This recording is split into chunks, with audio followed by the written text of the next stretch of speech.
So, you're coming to Greece this summer and you're looking for some tips to make the most of your holiday. Well, this is the video for you.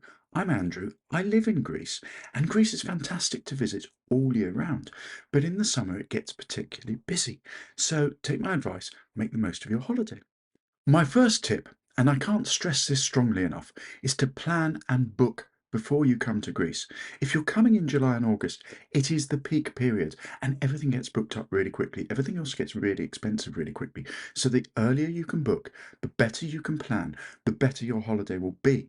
And I'm not just talking about accommodation, although you should definitely book accommodation. I'm also talking about your travel, your money, travel insurance, etc., etc. So plan out what you want to do. Go on YouTube, go on the internet, look at sites such as mine.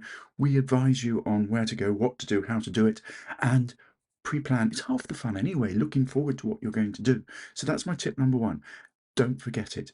Pre-plan before you come in July and August. If you come the rest of the year, don't worry so much. It's actually quite fun to sort of say, oh, let's go here today and let's go here tomorrow. And you can do it literally online overnight. Booking.com's great, by the way. I use it a lot for that and I'm not endorsed by them. But July and August, you must pre-book. Now, I mentioned travel insurance. It's really my tip number two. Don't forget it because accidents do happen, problems do occur. If you have a cancelled flight, God forbid if you had a medical emergency, you really need the travel insurance. It's an added cost. It's a bit of a pain, but it's that peace of mind, and I highly advise it. I've seen situations before where people have forgotten it's cost them an awful lot of time, trouble, and money. So you're now in Greece. How are you actually going to pay for everything? Well, traditionally, cash has been king in Greece, but that is now changing. And actually, most places take cards. I think from the beginning of this year, taxis by law have to take cards. And I, living here, used to rely 100% on cash. Probably now 95% of my purchases are with card and often contactless, not always, but often contactless. And I would recommend that way.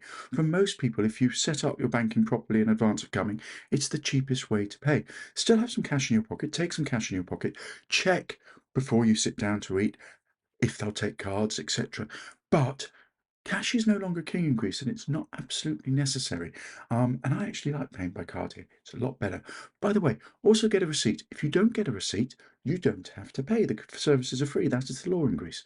So cash, but use a card if you can. Now, in July and August, it is going to be hot and it's going to be busy. And when I say hot, I mean 35 to 45 degrees. I've seen the temperature gauge in my car go up to 46 at times, particularly in August. So be prepared. Bring a hat, bring suntan lotion. Suntan lotion available in Greece, but quite pricey. Can't blame them. And if you're going out and about, take water with you. There is a law that says a bottle, a half-litre bottle of water should be no more than 50 cents. But quite often, particularly in the touristy destinations, the kiosks, the shops will make sure that actually they don't necessarily have water. So you have to buy the more expensive option, the €5 Coke bottle or whatever. But take your own water. There's no law against it, and you won't regret it.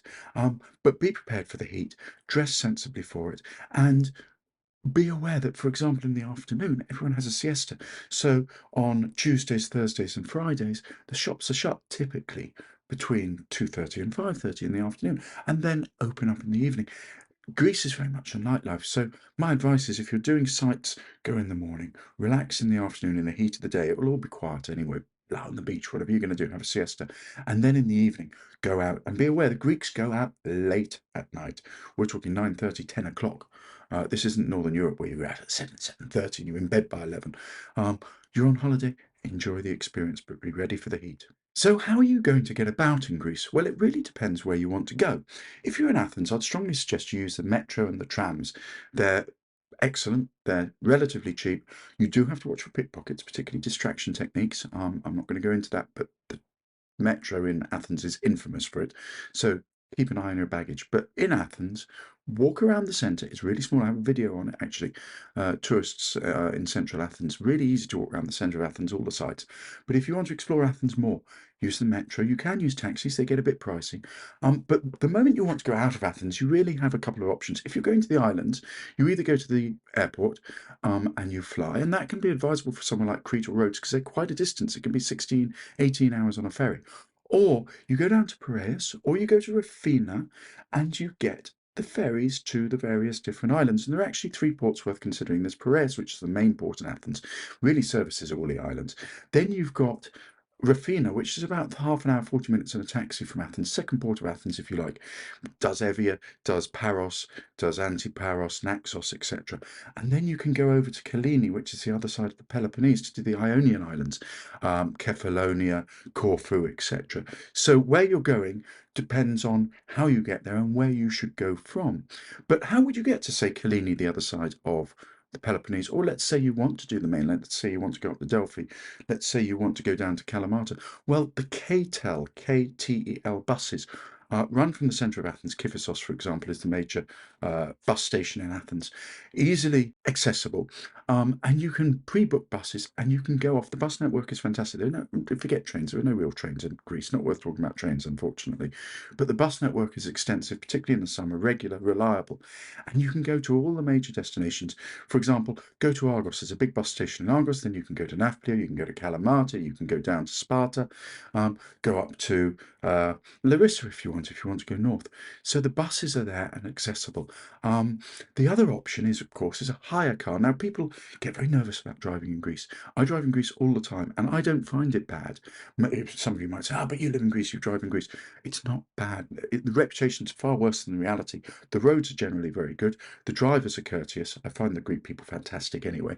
And there are, okay, July, August, busy, but there are generally less cars on the road than, say, Northern Europe or North America.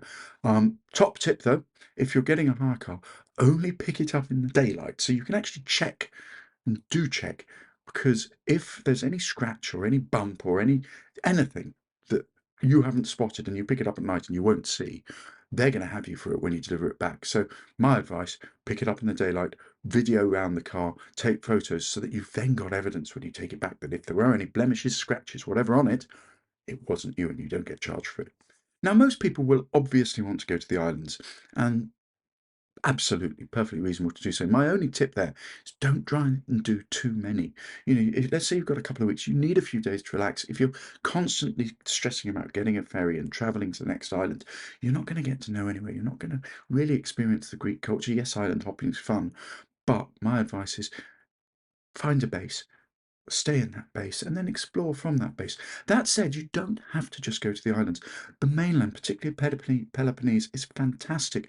You've got some of the best places in the Peloponnese are Porto Heli, Kalamata, Costa Navarino. Some of the best sites. You've got Olympia, you've got Corinth, you've got ancient Messina, you've got Epidavros, Nafplio. Always go to Nafplio. Hugely underrated. So yes, go to the islands. They will be expensive. They'll be more expensive than the mainland. And the bigger islands, particularly the famous islands, Mykonos, I'm looking at you, will be particularly expensive. So pick something to your budget and you can have a fantastic holiday without having to go to the most famous, most expensive places. Now, Greece is really safe. I mean, it's set up for the traveller. Everyone in Greece, myself included, are delighted when summer comes and the place fills up with tourists. It's what Greece is about. We love it. But there are, unfortunately, as with everywhere, some people who will try and scam you. And you need to watch out for scams. I've mentioned the pickpockets, for example, in Athens, particularly on the metro. You need to watch for that. Distraction techniques, very key. But also, particularly unfortunately down the islands, you've got to watch out for getting ripped off, particularly with food and things. So if you're going to a restaurant, check the prices on the menu first. If they don't have prices, don't go there because they're going to absolutely hammer you. They'll also, and not everyone will do this, I'm not, please don't think everyone will do this, but some places you'll go and they'll try and sell you the catch of the day or the fish of the day because it's not on the menu, but it will be quite often really expensive. So just be a little bit cautious about how these things happen. While we're talking about food, my next tip is to eat Greek food and eat local. Yes, you'll have fantastic restaurants. If you're in Santorini or Mykonos, the views will be amazing, but you will pay for it and the food won't necessarily be any better. Try and find the little backstreet restaurant that all locals eat at. The food will be fantastic, and Greek food can generally be thought into four categories. I mean, very roughly, you have your salads, your Greek salad, for example. Everyone has a Greek salad on the table. Then you have your starters, your tapas, your meze. It could be saganaki, for example, which is fried cheese. It could be domodakia, which are vine leaves wrapped around either meat or rice. Eat. Then you have your main courses, which are largely meat or fish. The fish is obviously fantastic, particularly if you're by the seaside. Watch the catch of the day, as I said. But talk to your waiter. Your waiter will recommend things, and as long as the price is on the menu, well worth it. Sujikaki are my recommendation. Little Greek meatballs with some rice or some potatoes. Lovely. And you won't pay a fortune for it if you find the right place. So eat Greek. Now, having said that you shouldn't island hop too much and you should find a base and so on, I would advise you to explore. Greece is fantastic because it's got 3,500 years of stunning history, which is accessible and amazing. And my perfect itinerary, to be honest, is start in Athens, do 3 days in Athens, watch some of my videos. I have some videos about how to get around the centre of Athens and see what you need to see. Then you either go out to the islands and spend a week and a half relaxing on the islands. But if you go to the bigger islands, explore the sites there. You know, Knossos in Crete, for example, go up to Alunda. Um, or go down to the Peloponnese, explore the Peloponnese for 3 or 4 days, maybe base yourself out of Nafplio, for example, and see some of the sites, and then go down to either Kyllene and up to the Ionian Islands, or back to Athens and Piraeus or Athena and up to the islands. So you get a mix of experience because Greece is just amazing. I'm incredibly lucky to live here. And my final tip, this all said, is don't stress. Siga, siga means slow, slow. And in Greece, you just go with the flow. Sometimes things will happen that you didn't want to happen. You might miss a ferry, there might be a delay. Who cares? You're on holiday. Enjoy it. The whole mantra of Greece is slow pace of life, quality of life, the sunshine, the food, the people, the sunsets, the sea, the beach. So don't get stressed. Plan it in advance, as I said in my tip number 1. If it doesn't all go to plan, so what? Adapt, adjust, amend. You can do that. And really enjoy your holiday. So I hope this has been useful. I hope you enjoy Greece, and please watch some of my other videos because they might help you. Thank you.